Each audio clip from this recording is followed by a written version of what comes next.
प्रिय विद्यार्थियों, मैं भागीरथ शर्मा एक बार फिर आप सभी का नवांक डिजी लेसन में हार्दिक हार्दिक स्वागत करता हूं।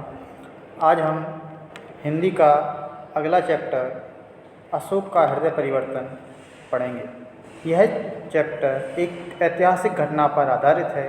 इसके लेखक हैं यशपाल। तो सबसे पहले इस पाठ के लेखक यशपाल जी के बारे में संक्षिप्त विवरण पढ़ते हैं। यशपाल जी का जन्म सन 1930 में फिरोजपुर छावनी पंजाब में हुआ था। उनकी आरंभिक शिक्षा दीक्षा गांव में ही हुई। उन्होंने लाहौर के नेशनल कॉलेज से बीए किया। कॉलेज शिक्षा के दौरान ही उनका परिचय क्रांतिकारी सरदार भगत सिंह और सुखदेव से हुआ और वे भी क्रांतिकारी बन गए और राजनीतिक कार्यों में भाग लेने लगे। उनके हृदय पर मार्क्सवाद का भी गहरा प्रभाव पड़ा। सन 1976 में उनका देहांत हो गया। उन्होंने हिंदी में अनेक रचनाएँ की हैं, जिनमें से कुछ प्रमुख हैं देशद्रोही, पार्टी कॉमरेड, दादा कॉमरेड, दिव्या, मनुष्य के रूप, झूठ सच आदि। उनकी कुछ कहानियां हैं ज्ञानदान, तर्क का तूफान, पिंजड़े की उड़ान, वो दुनिया, फूलों का कुर्ता, धर्म, युद्ध और उत्तराधिकारी। ये उनकी कुछ प्रसिद्ध रचना है। अब हम इस पाठ का सारांश हम संक्षिप्त में समझते हैं। तो आप सभी जानते ही होंगे कि सम्राट अशोक मौर्य साम्राज्य के एक प्रसिद्ध और प्रतापी शासक थे। ये मगध के सम्राट थे। मगध इनकी राजधानी थी। इन्होंने संपूर्ण विश्व को जीतने की प्रतिज्ञा की थी। इसके लिए इन्होंने भारतवर्ष के अनेक राज्यों पर आक्रमण किया और उन्हें जीत लिया। इसी क्रम में इन्होंने कलिंग पर भी आक्रमण किया। कलिंग और सम्राट अशोक का युद्ध बहुत प्रसिद्ध युद्ध है, क्योंकि इस युद्ध के पश्चात ही सम्राट अशोक का हृदय परिवर्तन हो गया था। तो जब कलिंग का युद्ध हुआ तो उसमें लाखों सैनिक मारे गए और उनसे भी ज़्यादा सैनिक बंदी बना लिए गए। इस युद्ध के बाद सम्राट अशोक की सेना कलिंग के राजमहल पर अधिकार करने के लिए महल में प्रवेश करती है। सेना में सबसे आगे सेना का जो सेनापति था गोपाल, वह आगे राजमहल में प्रवेश करता है। वह राजमहल में जाता है। तो जैसे ही वह राजमहल में जाता है तो उसे वहाँ आवाज़ सुनाई देती है कि कलिंग की महारानी अशोक को बांधने के लिए जा रही है। तो उसे अपने कानों पर विश्वास नहीं हुआ। उसने सोचा कि कलिंग की महारानी में अभी भी इतना साहस है कि वह सम्राट अशोक को बांधने जा रही है, सम्राट अशोक जो कि दिग्विजयी शासक हैं। लेकिन जब उसने फिर से इसी बात को सुना कि वास्तव में ही कलिंग की महारानी सम्राट अशोक को बांधने जा रही हैं, तो उसने इस बात पर विश्वास करके वह राजमहल से बाहर आ गया और उसने बाहर आकर सम्राट अशोक से कहा कि अभी आप महल के अंदर ना जाइए, क्योंकि महल के अंदर आपको खतरा है, आपके लिए भय है। तो सम्राट अशोक उसकी बात सुनकर क्रोध में आ गया। उसे बहुत गुस्सा आया कि सम्राट अशोक को भय, सम्राट अशोक जो दिग्विजयी है उसे महल में क्या भय हो सकता है, जबकि उसने युद्ध जीत लिया। तो गोपाल ने कहा कि कलिंग की महारानी आपको जंजीर से बांधने के लिए आ रही है, इसलिए आप महल में अंदर ना जाइए। अशोक को यह बात सुनकर और भी ज़्यादा गुस्सा आया कि कलिंग की महारानी का घमंड, उसका दर्प अभी भी बचा हुआ है। दर्प का मतलब होता है घमंड। मैं ऐसी दुस्साहसी रानी को अपने पैरों तले कुचल दूंगा, उसके घमंड को अपने पैरों तले कुचल दूंगा। और यह कहकर अशोक महल में प्रवेश करता है।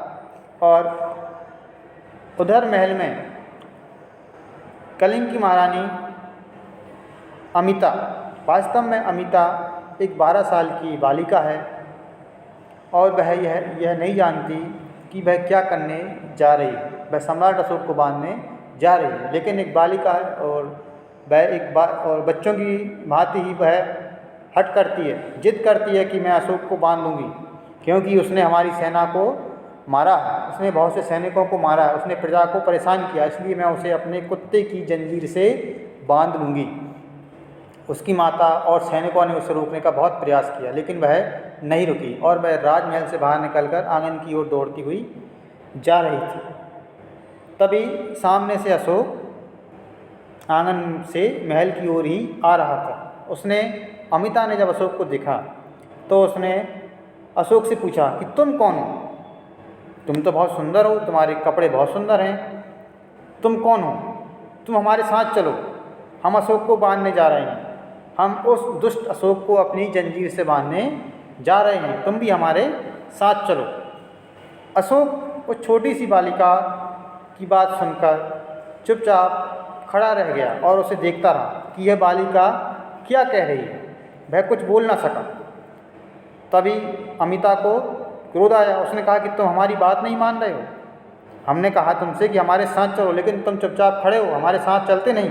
तुम्हें पता नहीं हम कौन हैं? हम कलिंग की महारानी हैं, राजेश्वरी हैं, और तुम हमारी बात नहीं मान रहे हो। चलो हमारे साथ। फिर अमिता उससे पूछती है कि तुम हो कौन? तो अशोक कहता है कि मैं ही सम्राट अशोक हूँ। यह बात सुनकर अमिता चुपचाप उसे देखती रहती है और फिर कहती है कि तुम ही अशोक हो क्या? वह उससे बोलती है कि तुम अशोक हो तो फिर तुम जनता को परेशान क्यों करते हो? तुम बहुत सुंदर हो, तुम जनता को परेशान क्यों करते हो? उसे डराते क्यों हो? प्रजा को मारते क्यों हो? तुम्हें क्या चाहिए? हम तुम्हें सब कुछ देंगे, तुम्हें जो भी चाहिए हम तुम्हें दे देंगे। वह उससे कहती है कि क्या तुम्हारे पास खाने के लिए नहीं है, भोजन नहीं है तुम्हारे पास वस्त्र नहीं है, तुम्हारे पास खिलौने नहीं हैं, तुम्हें क्या चाहिए? आओ हमारे पास आओ, हम तुम्हें सब कुछ दे देंगे। और वह अशोक का हाथ पकड़कर महल में अंदर ले जाती, महल के अंदर उसे ले जाती है और उसके पीछे पीछे अशोक एक पशु की भांति, जिस प्रकार एक पशु को जंजीर में बांधकर कोई ले जाता है तो वह पशु चुपचाप पीछे पीछे चलता है, उसी प्रकार वह अशोक एक पशु की भांति चुपचाप अमिता के पीछे चल दिया। और उसके पीछे उसकी सेना और महल के और भी सभी जो सैनिक थे वो सभी उसके पीछे पीछे चल रहे थे। अमिता सम्राट को राजभवन में ले जाती है। वहाँ सूने राजभवन में राज सिंहासन के आसपास बहुत सारी पुतलियाँ पड़ी हुई थीं। बच्चों के खेलने वाली पुतलियाँ वहाँ पर पड़ी हुई थीं और उसके आसपास कुछ मिठाइयाँ भी, कुछ मिष्ठान भी रखे हुए थे, कुछ फल पड़े हुए थे। उन सब की ओर इशारा करके अमिता बोली, ये देखो हमारे पास बहुत सारा भोजन है, बहुत सारी मिठाइयाँ हैं, बहुत सारी फल हैं, बहुत सारे खिलौने हैं, तुम्हें क्या चाहिए? इनमें से तुम्हें जो भी चाहिए तो हमसे मांग लो, हम तुम्हें दे देंगे। सम्राट अशोक उसकी बात सुनकर चुपचाप उसकी तरफ देखता रहा, कुछ बोला नहीं। फिर सम्राट अशोक ने अपने सम्मोहन को दूर करने के लिए अपना मस्तक हिलाया और राज सिंहासन की ओर इशारा करके बोला कि हमें कलिंग का राज सिंहासन चाहिए। अशोक की इच्छा सुनकर कलिंग की बालिका महारानी पल भर के लिए सोच में पड़ गई और उसने अस्वीकृति में सिर हिला दिया। वह बोली, नहीं नहीं, अगर तुम राज सिंहासन ले जाओगे तो हम अपनी पुत्री का राज तिलक कैसे करेंगे? वह एक निश्चल बालिका थी, वह नहीं जानती थी कि वह क्या कह रही। वह सुख से कहती है कि अगर तुम हमारा सिंहासन ले गए तो हम अपनी पुतली का राज सिंहासन हम तुम्हें नहीं दे सकते, हम अपनी पुतली का राज तिलक कैसे करेंगे? फिर अमिता कुछ देर के लिए चुप हो गई और फिर बोली, अच्छा अगर तुम मांग रहे हो तो ले जाओ। क्या तुम्हारे पास राज सिंहासन नहीं है? अच्छा ठीक है, तुम ये सिंहासन ले जाओ, हम दूसरा ले लेंगे। अब उसकी ये इस निश्चलता भरी बात को सुनकर जितने भी लोग उस महल में खड़े हुए थे, राज प्रासाद में जितने भी लोग खड़े हुए थे, प्रासाद का मतलब होता महल, तो जितने भी लोग वहाँ खड़े हुए थे उन सभी के चेहरे पर कठोरता के स्थान पर करुणा और कोमलता के भाव आ गए। मगध का सम्राट निश्चल निर्वाक था। निर्वाक का मतलब होता है चुपचाप वहाँ खड़ा हुआ था। उसका पाषाण हृदय, जो कि 1 लाख सैनिकों के मरने के बाद भी भीगा नहीं था, छल छला गया और सम्राट ने अपने हाथ से वह खड़क भूमि पर डाल दी और झुककर अमिता को गोद में उठा लिया और बोला, कलिंग की महारानी, मगध का विजयी सम्राट हार गया, तुम विजयी हुई।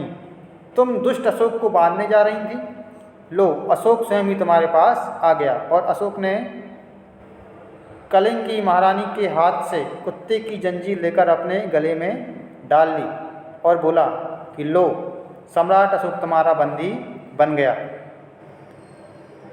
सम्राट अशोक ने जो भी तुमसे मांगा तुमने उसे दिया, अब तुम अशोक से मांगो। कलिंग की महारानी आदेश दें कि आपको क्या चाहिए, हम आपको देंगे। अमिता ने पुलकित स्वर में उत्तर दिया, हमें कुछ नहीं चाहिए, हमारे पास तो सब कुछ है। अशोक पल भर के लिए चुप हो गया और सोचकर बोला, महारानी सत्य कहती हैं। वह उस बालिका से कहता है कि महारानी आप सत्य कह रही हैं, आपके पास तो सब कुछ है, परंतु फिर भी मैं आपका बंदी हूँ और आप अपने बंदी को आदेश दें कि मैं क्या करूँ। तो अमिता ने बच्चों की भांति उत्साह से, एक बालिका है तो वह उत्साह से भर गई और उत्तर दिया कि जाओ, हमारा आदेश है, तुम किसी से छीनो मत, किसी को डराओ मत, किसी को मारो मत, किसी को परेशान मत करो।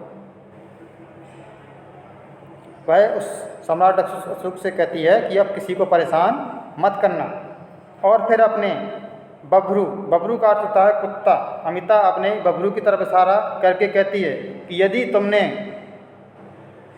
फिर से प्रजा को परेशान किया, उनको मारा, उनसे कुछ भी छीना, तो हम तुम्हें बबरू की भांति बांध कर रखेंगे, अर्थात तुम्हें कुत्ते की तरह जंजीर से बांध कर रखेंगे। अशोक ने स्वीकार कर लिया और सम्राट अशोक कहता है कि ठीक है, मैं प्रतिज्ञा करता हूँ कि अब मैं किसी से छीनूंगा नहीं, किसी को डराऊंगा नहीं, किसी को मारूंगा भी नहीं। अब अशोक हिंसा और युद्ध से विजय की कामना नहीं करेगा। वह कलिंग की विजयी महारानी की भांति निश्चल प्रेम से संसार के हृदयों को विजय करने का प्रयास करेगा। और इस प्रकार सम्राट अशोक का हृदय परिवर्तित हो गया। उसके हृदय में हिंसा के स्थान पर दया, करुणा और प्रेम की भावना भर गई। तो ये हमारा सम्राट अशोक का हृदय परिवर्तन पाठ का संक्षिप्त सारांश है। आप सभी एक बार इस पाठ को अच्छे से पढ़ें और इसके प्रश्नों के उत्तर लिखने का प्रयास करें। फिर मिलेंगे अगले वीडियो में अगले पाठ के साथ। धन्यवाद।